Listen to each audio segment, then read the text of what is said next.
Hoje, o tema da palestra é justamente sobre a questão da influência da alimentação no transtorno do espectro autista, mas não só no transtorno do espectro autista, mas também no próprio TDAH, na própria depressão, ansiedade, enfim. Porque todas essas alterações, elas vão sofrer, sim, influência da nossa alimentação. E aí hoje, eu quero trazer duas informações para vocês. Uma é se existe uma dieta específica para a gente seguir, e a outra seria relacionada à seletividade alimentar. E quando a gente pensa se existe ou não uma dieta, o que os guidelines, né? Quais são as orientações que a gente recebe, quais são os artigos, o que eles nos mostram? Que não existe uma dieta específica. Porém, existem sim alimentos que podem estar influenciando no comportamento, na neuroinflamação, na seletividade das nossas crianças e também na própria estereotipia.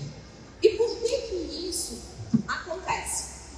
Eu quero dar inicialmente um exemplo para vocês, que foi um exemplo que aconteceu comigo, e eu acredito que talvez possa ser uma realidade para muitos de vocês. Durante a minha infância, eu sofria com amidalite de repetição, com otite, com muitas dores crônicas e também com a própria rigidez, que o doutor antes comentou sobre essa questão da rigidez cognitiva. E quando veio a questão do diagnóstico do meu filho, que ele começou a apresentar as alterações, foi quando eu fui olhar para isso, eu fui estudar sobre isso, e inclusive eu falo que isso foi uma das minhas dores. Por quê? Porque quando aconteceu com o meu filho, eu não tinha esse conhecimento. Então eu não sabia do papel que a alimentação ela tinha de influência nesses transtornos. E o que mais chama a atenção disso tudo é porque eu já era médica nutróloga, eu já tinha uma especialização em endocrinologia, então foi quando realmente a medicina integrativa entrou na minha vida. E aí foi quando eu comecei a olhar para a base. Então hoje, quando a gente pensa numa criança que tem um transtorno do espectro autista, que tem uma alteração do neurodesenvolvimento, a primeira coisa que a gente tem que ter em mente é que a gente tem um processo de inflamação acontecendo. Então a gente precisa ver o que está por trás, quais são as consequências dessa inflamação. Então não é somente, eu tenho um distúrbio da fala, então eu tenho que fazer a fono, eu tenho que fazer o TO, enfim, óbvio que todas as terapias, elas são extremamente importantes. Porém, a gente não pode deixar de considerar as comorbidades envolvidas, que é o quê? Alterações da parte de intestino, por exemplo.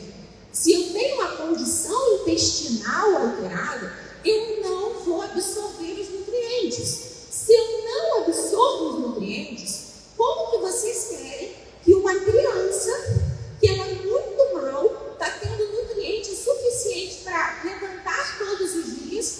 Porque a partir do momento que você acorda, você já está gastando energia. Se essa criança ela tem uma alteração intestinal, onde ela não absorve os nutrientes, e eu coloco essa criança num estímulo aumentado, com um monte de terapia, com um monte enfim, o que vai acontecer? Você vai piorar a neuroinflamação dessa criança. Gente, óbvio, tá? Todo mundo tem que fazer terapia, as terapias são extremamente importantes. Mas o que eu quero deixar de alerta para vocês é que não pode deixar de desconsiderar o quadro nutricional. Pensa no carro. O carro, ele não anda só com gasolina. A gente precisa de água, óleo, enfim.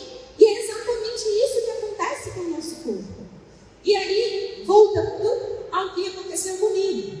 Como eu tinha todas essas ites, enfim, eu peguei, né, quando meu filho nasceu e começou com essas alterações, eu fui entender que quando nós temos, pode passar para mim, por favor, eu quero mostrar aqui. O que eu quero mostrar para vocês com essa imagem? Aqui é um intestino, ele é um intestino saudável, tá? Se vocês olharem, vocês vão ver que tem como se fossem umas cordinhas que ligam uma célula na outra, tá? Quando nós temos as crianças ou os próprios adultos com os transtornos do neurodesenvolvimento, nós vamos ter um quadro de inflamação acontecendo. Essa inflamação vai acontecer por diversos motivos, pode ser desde a gestação, enfim, tá? Mas o que vai acontecer? Vai romper essa cordinha, tá vendo? Então a gente vai ficar com um buraco entre uma célula e outra. E aí é aonde entra a questão da alimentação. Por quê? Quando nós pegamos, pode passar o próximo, por favor? Aqui. Nessa revisão, o que eles mostraram? A relação com o glúten e com o leite. Quem aqui já ouviu falar sobre isso? Sobre a importância do glúten e do leite para essas crianças? Tá, ótimo. A grande maioria não tinha escutado. O que acontece? O glúten, por causa de todo o processo que aconteceu de industrialização nos últimos anos, ele acabou se tornando uma proteína muito grande, tá? E o que acontece? O nosso organismo, se nós temos um quadro de inflamação intestinal, como estava lá naquela imagem, nós não vamos conseguir produzir enzimas digestivas também de maneira adequada. Nós não vamos conseguir quebrar essas proteínas. E o que vai acontecer? Essa proteína, ela vai chegar muito grande no nosso intestino. O nosso intestino, ele vai... Você pode voltar de novo, por favor? Aqui. Quando a gente pega a proteína do glúten e a própria proteína do leite, como elas são proteínas muito grandes, elas vão acabar passando por esse buraco. Quando elas passam por esse buraco, elas entram na nossa corrente sanguínea. E o que acontece? O nosso corpo, ele não foi preparado para entrar em contato com essas proteínas. O nosso corpo identifica aquilo dali como um corpo estranho. E o que ele faz? Ele começa a desenvolver células de defesa para poder atacar aquela proteína. E tudo que é parecido com aquela proteína, o nosso corpo ele vai atacar também. Então, nós temos, tá? Para vocês terem uma ideia, nosso cerebelo, enfim, nós temos uma proteína, né? Nós temos essa questão que vai fazer com que a gente tenha esse mimetismo. E aí, quando essa célula de defesa foi lá, gerou essa inflamação, gerou essa célula, quando contra aquela proteína do glúten, essa mesma célula vai lá no nosso cérebro e ataca o nosso cérebro.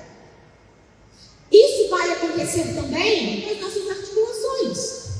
Então, o paciente, por exemplo, que tem sensibilidade ao glúten, ele pode ter dor de joelho, ele pode ter dor nas articulações de uma maneira geral, ele pode ter alterações da tireoide, por causa desse mimetismo molecular que a gente chama. E quando a gente vai para a proteína do leite, a proteína do leite está muito relacionada com as nossas vias respiratórias. Então, isso faz com que aumente a inflamação, aumente o muco. Então, por isso, eu tinha todas essas fiches da vida. Então, assim, inúmeras vezes foi sugerido que eu fizesse uma cirurgia. E desde que eu retirei o leite da minha vida, quando eu descobri tudo isso, eu nunca mais tive uma vida grande questão aí é que essas células inflamatórias, elas vão estar atacando o cérebro das nossas crianças.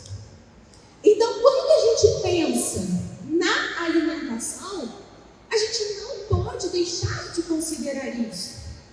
Porque a gente vai ter, sim, piora das estereotipias, piora dos comportamentos de uma maneira geral, tá? E passe para o próximo, por favor. E um outro ponto que também eu gostaria de estar mostrando para vocês é sobre a questão dos corantes, do açúcar e do glutamato. São substâncias que são extremamente excitatórias. São substâncias que vão fazer com que essas crianças elas fiquem muito mais agitadas, muito mais irritadas. E quando a gente pensa nas nossas crianças, numa sala de aula, gente, como que vocês querem que essa criança ela preste atenção na sala de aula? Se ela está ali, cheia de açúcar, cheia de corante. A gente precisa prestar atenção para as nossas merendeiras. Essa criança, ela já é uma criança que tem muita energia, pela questão da maturidade. Não é verdade? As crianças, de uma maneira geral, elas já são mais agitadas, porque elas têm muita energia para gastar. Se você coloca ali um excesso de açúcar, um excesso de corante, um excesso de glutamato, elas vão ficar muito mais agitadas. Então não dá para a gente desconsiderar isso. E isso, tá, gente, é independente. Independente de você ter um transtorno do neurodesenvolvimento ou não. Isso vai para todas as nossas crianças.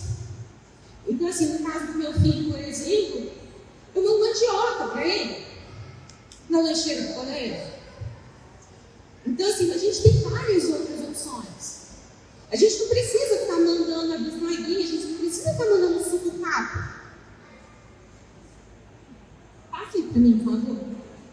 E com relação à questão da seletividade alimentar, isso é um outro ponto, e aí eu também vou trazer o meu filho como exemplo, tá? Vamos lá. Meu filho tinha uma seletividade absurda e ele fazia uso de forno. Eu não tinha essa visão que eu tenho hoje, tá? O que aconteceu? Quando ele começou com as alterações, eu fui procurar saber isso. Independente de diagnóstico. O diagnóstico é o que menos importa. É o que menos importa. O que a gente precisa é o quê? É avaliar o que está por trás. O que está levando aquela criança a ter aquelas alterações. Hoje, gente, tudo é colocado na conta do autismo. Ah, ele tem um atraso da fala. É o autismo. Ah, ele não está prestando atenção. É por do autismo. Tudo a causa do autismo. Ah, mas ele tem constipação, porque ele não come, porque ele tem seletividade. Ah, é do autismo. Só que não é isso. A gente tem condições que vão piorar todo esse quadro. É possível, sim, ser um autista saudável, ser um TDAH saudável. E aí, quando eu tirei a proteína do leite do meu filho, com uma semana, meu filho começou a comer de tudo. Tudo. Com menos de 7 dias. E isso me recorda até o que aconteceu comigo. Porque a minha mãe achava que, nossa, não está comendo direito, então taca uma madeira. Taca uma madeira. Então eu tomei uma madeira até 7 anos de idade. Vivia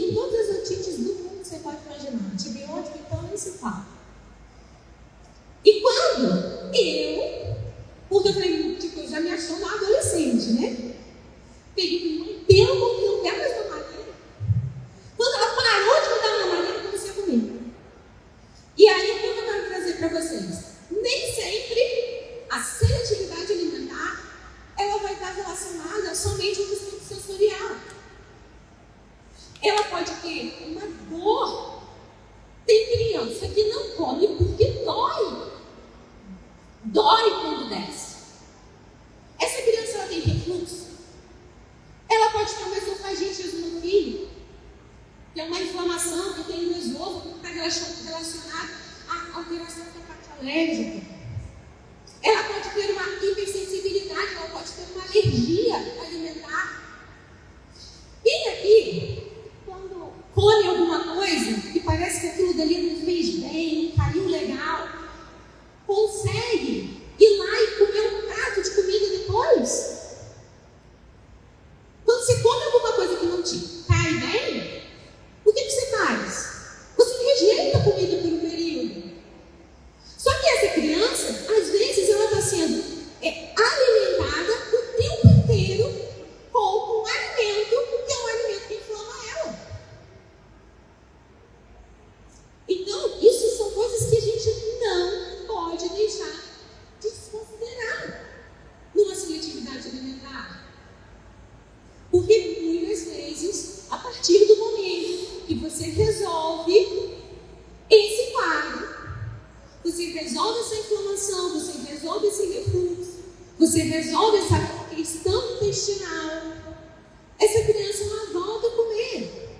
E um outro ponto extremamente importante: quando a gente pensa nas deficiências nutricionais, o ferro, por exemplo, quem aqui é mãe atípica? Quantas vezes vocês foram nos médicos e os médicos solicitaram para vocês dosagem de ferritina, vitamina A, zinco? Vocês tiveram esses dosados? Pois é. O que acontece? A deficiência de zinco, ela vai causar alterações nas nossas papilas gustativas. Essa criança ela não vai sentir sabor. Ela não vai gostar, não está comendo, porque aquilo dali não tem sabor para ela. E isso é por causa de uma deficiência de zinco. Se eu tenho uma deficiência de ferro, eu vou ter inapetência. Eu não vou ter fome. E aí você força aquela criança a comer. Só que aí vai virar uma bola de neve. Por quê? Porque quanto mais deficiência nutricional, menos ferro eu tenho, menos vontade de comer eu tenho, mais deficiência nutricional eu vou ter, mais seletividade alimentar eu vou ter. Então não pode deixar a gente de olhar para isso. Então eu falo que hoje, sem sombra de dúvidas, levar conhecimento é um servir. Isso daqui mudou minha vida. Mudou a vida do meu filho. E quando eu falei com a pastora Aline, eu falei, pastora, eu preciso levar essa informação. Porque as pessoas, infelizmente, hoje elas não sabem disso. E eu vou falar uma coisa para vocês. E dentro da própria medicina, enfim, a gente não aprende isso. Por quê? Porque quando a gente vai pensar nessa abordagem, infelizmente, a nutrição é uma das coisas que às vezes não é abordada. Então a culpa às vezes não é nem do profissional. É porque hoje, na medicina, nós somos muito direcionados a tratar sintomas, sem estar investigando a causa. Então, o que eu quero falar com vocês? Não deixe de questionar mesmo. Doutor, será que eu posso verificar como é que está o ferro do meu filho? Vamos fazer um hemograma? Vamos ver como é que está a parte hormonal? Vamos ver como é que está o TSH dessa criança? Porque tudo isso vai influenciar. Essa criança ela vai ter dificuldade de crescimento. Ela vai ter uma dificuldade, às vezes, para mastigar. E aí, às vezes, ela está lá na fome, tadinha na fome, fazendo lá um monte de tentando, né? Tentando, só que a criança, gente, ela tem magnésio. Ela não consegue mastigar. E aí, a seletividade alimentar. Não é só isso. Pode passar, por favor. Esse é meu filho. Esse é o João Hélio, razão da minha vida. Ele que me levou para a medicina integrativa. vocês. Confie em Deus. Nosso Deus é o Deus da paz. Ele é o Deus da cura. No último domingo, eu vivenciei uma bênção, um milagre aqui nessa igreja. Uma das minhas grandes lutas foi realmente melhorar a neuroinflamação do meu filho. E nesse domingo, ele foi lá para o auditório principal, ele entrou, ele brincou, ele assistiu o filme inteiro, sabe? Vai com Deus, Deus abençoe, cumprimentou todo mundo que estava saindo. Então, além realmente da gente ter a presença de Deus nas nossas vidas, confiar, entregar literalmente na mão dele, a gente precisa também olhar essas outras partes. Vamos avaliar a nutrição dos nossos filhos. Pode passar, por favor? E não tenha dúvida que a nossa dor é o nosso ministério. Se hoje você está passando por alguma coisa na sua vida, pode ter certeza que Deus tem um propósito maior. Ele sabe de todas as coisas. E o objetivo da vida é servir. Nós estamos aqui para servir. Como dizem em Mateus 23:11, o maior é que vocês se servem. Então, pegue a sua dor, ressignifique. Eu ressignifiquei na vida. Foi tudo que eu passei que me fez estudar, que me fez resolver os meus problemas de saúde. E quantas outras vidas eu estou sendo instrumento de Deus. Porque hoje eu me coloco literalmente à disposição dele. Eu oro todos os dias. Falo, Senhor, faça de um instrumento para usa. E a minha mensagem aqui era realmente essa: falar para vocês realmente da importância de trazer todo esse conhecimento para vocês, porque eu sei que muitos aqui podem nunca nem ter ouvido falar sobre isso. Eu estou inteiramente à disposição para auxiliar o que for preciso, auxiliar com relação a como que você faz para você ter uma alimentação mais anti-inflamatória, como que você consegue tirar esse glúten, como que você consegue tirar essa proteína do leite. Não é caro, tá, gente? Não é caro. As pessoas elas falam que é caro. É caro, Leonora, comer sem glúten. Não é. Mandioquinha, batata doce, inhame. É caro? Não é, né? Então, no meu Instagram, para quem quiser seguir, @doutora-Bruna-Braga, eu acabo postando também parte da minha rotina, a lancheira do meu filho, várias receitinhas de bolo, enfim. E assim, eu acabo usando isso. Então dá sim para a gente pegar uma mandioca e transformar aquilo dali numa panqueca, por exemplo. Você não precisa estar comprando aquilo no mercado. Se você for querer comprar no industrializado, sim. Isso realmente é caro. Mas não tem necessidade, gente. O segredo está na comida de verdade. Essa é a minha mensagem. Espero ter colaborado e estou à disposição para quem quiser precisar. Muito obrigada.